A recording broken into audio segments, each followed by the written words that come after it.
ये फोन आपको बहुत ज्यादा पसंद आ सकता है, बट सिर्फ पसंद आ सकता है। ये है Oppo Find X7 Ultra। अब एक कैमरा स्मार्टफोन को कैसा होना चाहिए, वहां पर एक नया बेंचमार्क खड़ा करता है। यहाँ पर वो सब कुछ है जो कि आप एक फ्लैगशिप फोन से एक्सपेक्ट कर सकते हैं। सब चीजों के बारे में बात करेंगे, लेकिन सबसे पहले बात करते हैं डिजाइन की। तो डिजाइन के मामले में आपको बहुत ही फ्लैगशिप प्रीमियम डिजाइन ये फोन ऑफर करता है। पीछे आपको मिलता है एक डुअल मटेरियल बैग, बेसिकली नीचे आपको वीगन लेदर मिलता है, ऊपर मिलता है ग्लास बैग, छोटी सी बॉडी है, और साथ ही मिलता है आपको कैमरा मॉड्यूल। इस कैमरा मॉड्यूल के अंदर 4 कैमराज इंटीग्रेटेड है, और साथ ही में ये जो डायल है, जो रिंग है, बेसिकली बहुत ज्यादा आपको कैमरा लेंस की याद दिलाएगा या उस तरफ रेफर करता है। ऊपर की तरफ एक एलईडी फ्लैश है। अब राइट की तरफ आएंगे तो यहाँ पर आपको इसका वॉल्यूम रॉकर और लॉक बटन मिल जाता है। बहुत ही कमाल का क्रिस्प, बहुत ही जो है प्रीमियम फील आपको फोन देता है जब भी आप इसे होल्ड करते हैं। ऊपर की तरफ आपको एक सेकेंडरी स्पीकर मिल जाता है, माइक्रोफोन मिल जाता है, IR ब्लास्टर मिल जाता है। बॉटम पे मिलता है आपको उसका type C charging port, sim tray, microphone and speaker. अब लेफ्ट की तरफ जो है, जो काफी काम की चीज है, वो है अलर्ट स्लाइडर। बेसिकली 3 स्टेप का अलर्ट स्लाइडर है। यहाँ पर आपको बेसिक में आपको जो रिंग पे है वो बेसिक सबसे नीचे, बीच में आता है साइलेंट, और सबसे ऊपर आता है VIP मोड, जो बेसिकली माइक्रोफोन, GPS, कैमरा, इन सबको डीएक्टिवेट कर देता है। तो यहाँ पर आपको पूरा मेटल फ्रेम मिलता है और बहुत ही अच्छी फील है फोन के हाथ में। साथ साथ बता देता हूँ, फ्रंट में आपको कॉर्निंग गोरिल्ला ग्लास विक्टस 2 की प्रोटेक्शन मिलती है। बैक में जो छोटा सा एरिया देख रहे हैं, ये ग्लास बैक है, यहाँ पर भी आपको कॉर्निंग गोरिल्ला ग्लास की प्रोटेक्शन मिलती है, और फोन जो है IP68 रेटिंग के साथ आता है। बात करते हैं डिस्प्ले की। यहाँ पर आपको मिलती है 6.78 इंचेस की एक AMOLED डिस्प्ले, QHD रेजोल्यूशन के साथ, 120 हर्ट्ज का refresh rate, LTPO panel, HDR10, Dolby vision, और साथ ही में आपको मिलता है यहाँ पर एक 1600 निट्स की पीक ब्राइटनेस विद 4500 की लोकल पीक ब्राइटनेस। तो मतलब बहुत ही क्रिस्प, बहुत ही विविड ये कलर्स जो है डिस्प्ले ऑफर करती है। लेकिन जो स्पीकर्स हैं वो मुझे थोड़े से वीक लगे। यहाँ पर जो टॉप स्पीकर है वो काफी डल फील होता है, एंड ओवरऑल जब फोन पर आप कुछ म्यूजिक सुन रहे हो या कुछ कंटेंट देख रहे हो तो फील होता है कि आपका जो बैक है फोन का वो थोड़ा सा वाइब्रेट कर रहा है और थोड़ा सा चीप आउटपुट ऑफर कर रहा होता है। Yes, cheap. तो ये थी डिस्प्ले एंड स्पीकर्स की बात। बट परफॉर्मेंस में क्या है? परफॉर्मेंस में आपको मिलता है यहाँ पे स्नैपड्रैगन 8 Gen 3, LPDDR5X रैम, साथ ही में आपको मिलती है UFS 4.0 स्टोरेज, USB 3.2 का सपोर्ट भी है। तो यहाँ पर आपको जो भी आप इस फोन से करना चाहते हैं वो कर सकते हैं, whether it's gaming, whether it's scrolling, YouTube, Instagram, Netflix, सब कुछ फोन हैंडल कर सकता है। बट एक और चीज ऐड कर देता हूँ यहीं पे लगे हाथ, कि यहाँ पर आपको 5000 mAh की बैटरी मिलती है, और साथ ही मिलता है आपको एक 100 वॉट का चार्जर। अब ये चार्जर बहुत फास्टली इस फोन को चार्ज कर सकता है, बट ये सब चीजें उतनी मैटर नहीं करती इस फोन के साथ।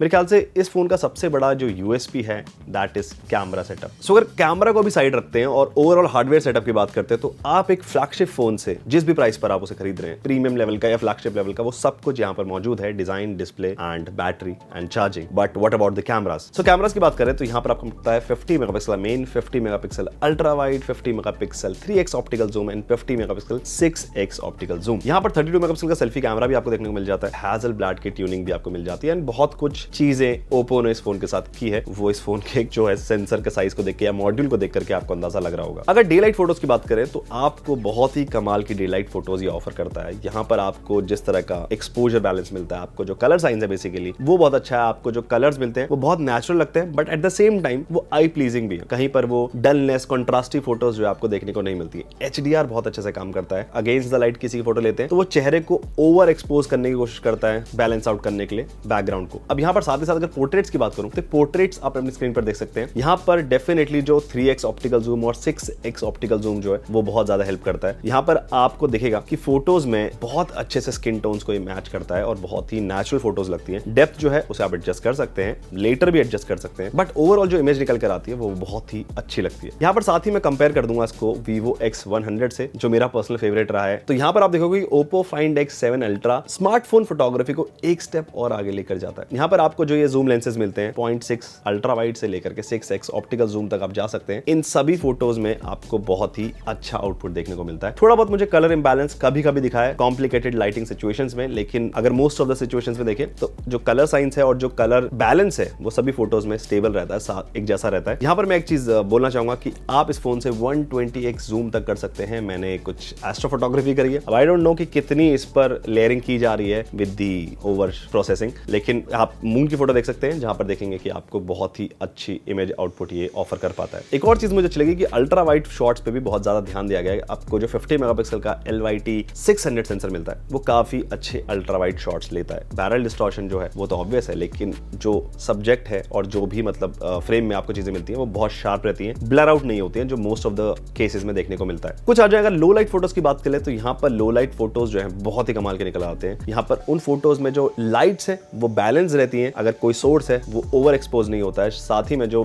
नॉइस है वो मुझे उतना देखने को नहीं मिला, तो आप इससे अच्छी नाइट फोटोज ले सकते हैं। यहाँ पर अगर आप मैक्रो शॉट्स लेना चाहते हैं तो वो आप कर सकते हैं, बट पर्सनली मुझे Vivo X100 का जो मैक्रो शॉट या सुपर मैक्रो जो है वो ज्यादा पसंद आता है, क्योंकि यहाँ पर आप 6x तक सुपर जूम मैक्रो कर सकते हैं, जो इसके साथ पॉसिबल नहीं है। ये 3x तक जाता है और बहुत ही पास जाना पड़ता है सब्जेक्ट के, तो मैक्रो के लिए Vivo X100। आगे चलते हैं, बात करते हैं सेल्फीज की। जितना मैं इसको टेस्ट कर पाया हूँ, ये अच्छी सेल्फीज ले लेता है, उनमें स्किन टोन्स अच्छी हैं, उनमें जो एक्सपोजर बैलेंस है, जो बेसिकली जिस तरह से फोटोज प्रॉपर्ली एक्सपोज्ड है, तो आपको अच्छी सेल्फीज मिलती है। But when it comes to portraits में आपको थोड़ा सा एज डिटेक्शन जो है ऑफ लगता है, वो मेरे ख्याल से अपडेट्स के थ्रू ठीक हो सकता है। वीडियोस की बात करते हैं। Oppo Find X7 Ultra से आप 4K at 60 FPS तक शूट कर सकते हैं with Dolby Vision, HDR enable basically, और ये सैंपल उन्हीं सेटिंग्स पर है। यहाँ पर मैं एक चीज ऐड करना चाहूंगा कि जब भी आप वीडियो शूट करते वक्त लेंसेज को स्विच करते हैं, तो वहाँ पे लेंस का जो ट्रांजिशन है वहाँ पर आपको जर्क देखने को मिलता है। अब इस जर्क की वजह से आपको थोड़ा सा एक्सपीरियंस खराब लगेगा, बट वीडियोस अच्छी आती हैं ओवरऑल, लेकिन ये जर्क जो है ये बेटर हो सकता था। यहाँ पर जो वीडियोस आप देख रहे हैं वो है HDR पर, और आपको पता चलेगा कि कितनी डिटेल और कितनी अच्छी कलर्स को ये कैप्चर कर सकता है, जिसकी वजह से वीडियोस के मामले में मुझे काफी अच्छा लगा, और साथ ही में जो ऑडियो है वो भी काफी अच्छा शूट कर लेता है। सो ओवरऑल कैमरा सेटअप को अगर मैं रैप अप करूँ ना, तो यहाँ पर शायद से S24 Ultra कुछ कर सकता है, बट वहां पर कलर्स मुझे उतने अच्छे नहीं लगते हैं। लेकिन जिस तरह के नेचुरल कलर्स ये फोन ऑफर करता है वो इस वक्त कोई भी नहीं करता, क्योंकि जब से मैंने इसको यूज किया है मुझे Vivo X100 के कलर्स थोड़े से ज्यादा सैचुरेटेड लगने लगे। यहाँ पर ये बहुत ही ज्यादा नेचुरल कलर्स देते हैं, तो जितना मेहनत इस मॉड्यूल में आपको दिख रही है वो एग्जीक्यूट होती है जब आप इमेजेस लेते हैं। तो अब मैंने आपको बोला कि आप इस फोन से सिर्फ इंप्रेस हो सकते हैं। मैंने ऐसा क्यों बोला? क्योंकि ये फोन जो कमाल की चीज ऑफर कर रहा है वो इंडिया नहीं आ रहा है, ये सिर्फ चाइना में लॉन्च हो रहा है। तो ओप्पो ऐसा क्यों कर रहा है कि वो इतने कमाल के फोन इंडिया लॉन्च नहीं कर रहा है? मेरे ख्याल से ओप्पो के दिमाग में एक चीज है या फिर एक स्ट्रैटेजी है, दे वांट टू नो कि क्या इंडिया रेडी है ओप्पो जैसे ब्रांड पर 70-80 हजार रुपए खर्च करने के लिए। What do you think? अगर आपके पास 70,000 रुपए में आपको एक नया फोन खरीदना है, तो क्या आप एक ओप्पो का, specially this Oppo find X7 Ultra खरीदोगे? मुझे कमेंट जरूर बताना। मैं मिलूंगा आपसे ऐसी किसी और वीडियो में। सब्सक्राइब कर लीजिए, तब तक के लिए बाय।